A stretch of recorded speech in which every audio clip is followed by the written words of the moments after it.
या गंगाखेड नगरीतून संत जनाबाई झाल्या, त्या गंगाखेड नगरीत मी राहतो. संत नामदेव, संत जनाबाई, संत ज्ञानेश्वर, संत तुकाराम या महाराष्ट्राच्या पुण्यभूमीमध्ये वारकरी संप्रदाय आणि या संप्रदायातून आपल्याला समोर चालण्याची दिशा मिळते. ज्ञानेश्वरी लिहून या महाराष्ट्रामध्ये आदर्श घडवून दिला आणि आमच्या ताई पण 21व्या वर्षी कीर्तन, प्रवचन आणि महापुराण कथा, जे खेळून खाण्याचं वय आहे, अशा वयामध्ये एक संप्रदायाची मोठी जबाबदारी घेऊन महिलांना प्रबोधन, सर्व वारकरी संप्रदायाला प्रबोधन करणे एवढी सोपी गोष्ट नाही. छत्रपती शिवाजी महाराजांच्या काळापासून आपण बघितलं, आपल्या नगराची नगराध्यक्ष महिला आहेत आणि बऱ्याच पदावर महिला आहेत आणि पंचायत राजमध्ये पण 50% महिला राज आहे. बऱ्याच नगरसेविका महिला आहेत. महिलांच्या मैत्रीनं 1848 साली महात्मा फुलेंनी स्वतःच्या पत्नीला शिकवून शाळा काढली आणि त्याची फळं आज आपण आपल्या महिलांना, आपल्या माता भगिनींना, सर्वांना या संप्रदायातून, या शिक्षणातून, प्रबोधनातून मिळत आहे. तर यामुळं आपल्या महाराष्ट्राची आगळीवेगळी ओळख आहे. जिथं संप्रदाय असतो, जिथं संस्कार असतात, जिथं सर्व नियम पाळले जातात आणि समाज एक विकासाकडे वाटचाल करीत असतो, बरोबरीचं महत्त्व आहे. जिथं महिलांना कुठं आपल्या महाराष्ट्रात कधी कमी लेखलं नाही, कमी लेखल्या जात नाही.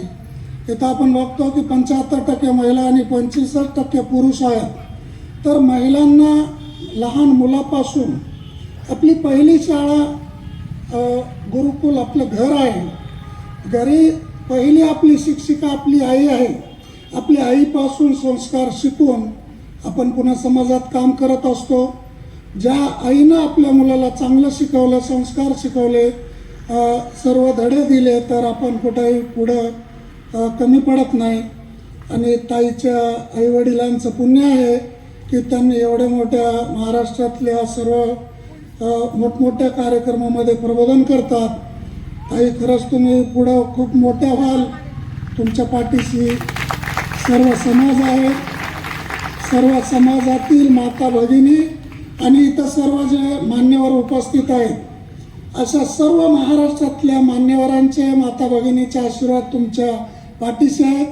अशीच संप्रदायाची सेवा तुमच्या हाती घडो अशी मी ईश्वरचरणी प्रार्थना करतो. 2 शब्द शिल्पी. त्याच्यापासून महापुराण कथा चालू आहे, त्यांना माझा पाठिंबा आहे. हेच माझे 2 शब्द आहेत, त्याच्यावर तर काहीच नाही. रायके भाऊनी आपल्याला या कार्यक्रमासाठी ताई 21,000ची मदत केलेली आहे आणि ते नेहमीच करतात. दरवर्षी द्यायची अशीच मदत असते. म्हणून आम्ही 2 शब्द बोला म्हणलं, पण भाऊ काय बोलले नाही. आज या स्वागताचा कार्यक्रम इथेच संपला असे मी जाहीर करतो आणि आपल्या कार्यक्रमाला सुरुवात करा. तर ऐका, आता आपण फक्त 2 मिनिटं नामचिंतन घेऊ आणि आपला कार्यक्रम बघू बरं का.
घरातील ते सगळे देव आहे ना, सगळे देव त्यांनी फेकून दिले बाबा.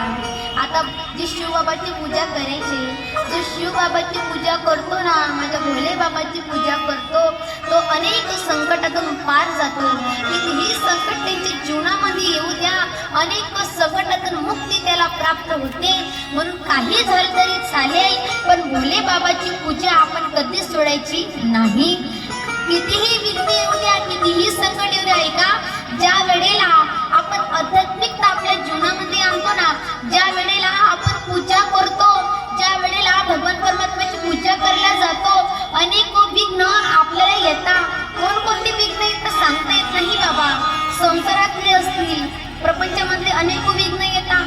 कोणकोणती विघ्न येतात ऐका ना हो. ज्या वेळेस आपण मंदिरामध्ये जातो ना, एक तर पहिली गोष्ट, या कलियुगामध्ये आपलं जे मन आहे ना, ते मन भगवंताकडे लागत नाही. पण आपलं काहीतरी पुण्य असतं म्हणून ते मन कुठं लागतं, भगवंताकडे लागतं. आणि भगवंताकडे गेल्यानंतर आता बघा ना, जे काही घरचे जे असतात ना, प्रपंचामधले जे लोक असतात, ते सुद्धा काही करू देत नाही. अनेक घरातले लोक आपण बघतो, मंदिरामध्ये महिला गेल्या तर त्यांना टॉर्चर करतील, त्यांना बोलतील. एवढंच नाही, घराच्या बाहेर जर निघलं ना, तरी पूजा करायला गेलं तर तरी लोक काय म्हणतात, लोक त्या ठिकाणी अनेक नावं ठेवतात बाबा. बघ ना कशी पूजा करते, तिला काहीतरी हवं आहे ना म्हणून पूजा करते. आता माऊल्या आपल्या गावातलं नाही तशी, आपल्या गावामध्ये आहे का कोणी तसं? काही वाटत नाही मला बरं का. पण ऐका, म्हणजे आपलं मन काय म्हणते, आपलं अंतकरण काय म्हणते, धर्मशास्त्र आपल्याला काय शिकवते.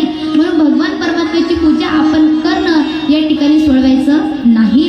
पण या ठिकाणी ऐका ना, हे तारकाक्षेत्राचे 3 मुलं आहे ना, या ठिकाणी काय करत आहे, भगवान परमात्म्याची पूजा यांनी सोडली.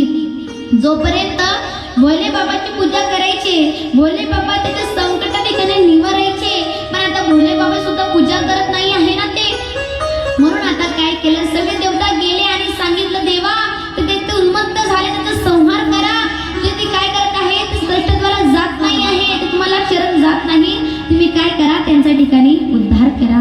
म्हणून त्या ठिकाणी आता माझे भोले बाबा निघालेले आहे आणि त्या ठिकाणी निघाले जाता त्या ठिकाणी त्या नगरी म्हणजे मारणार, पण बाण त्या ठिकाणी निघत नव्हता, काही मारता येत नव्हता. का मारता येत नव्हता? सगळे देवता त्रस्त झाले. सगळे देवता म्हणतो बाबा हा बाण का मारता येत नाही? भगवान विष्णू म्हणता, या शिवबाबानेच प्रथा लावून दिलेली आहे ना, शिवबाबाने सांगितलेलं आहे, जोपर्यंत गणपती बाप्पाचं नाव घेत नाही तोपर्यंत आपले जे कार्य आहे ना, ते कार्यालयाला जात नाही. म्हणून काय करावी लागेल, त्या गणपती बाप्पाची पूजा करावी लागेल ना. आपण गणपती बाप्पाची पूजा केली नाही, त्यांचं नाव सुद्धा घेतलेलं नाही. म्हणून कधीही घराच्या बाहेर पडत असताना माझ्या गणपती बाप्पाचं एक तरी नाव घ्यायला पाहिजे नाही. म्हणून या ठिकाणी ते सांगताय, विष्णू सांगताय की रे, या शिवबाबाने आपल्याला एक प्रथा लावून दिलेली आहे. या शिवबाबाने सांगितलेलं आहे, काय सांगितलेलं आहे, जोपर्यंत तुम्ही गणपती बाप्पाचं या ठिकाणी पूजा करत नाही ना, तोपर्यंत आपलं कार्य पूर्ण होणार नाही. म्हणून त्या ठिकाणी काय करण्यात आलेली आहे, माझ्या गणपती बाप्पाची पूजा करण्यात आली. त्यांच्या नावाचा जे दोष केला, सुंदर त्या ठिकाणी सुरुवात केलेली आहे. मंत्राला सुरुवात केली आणि मंत्राला सुरुवात केल्यानंतर गणपती बाप्पा मोरया असं म्हटलं आणि त्यानंतर सुंदर म्हटलेलं आहे, वक्रतुंड महाकाय समप्रभा निर्विघ्नं कुरु मे देव सर्वकार्येषु सर्वदा. त्या ठिकाणी सुंदर म्हटलं, श्री गणेशाय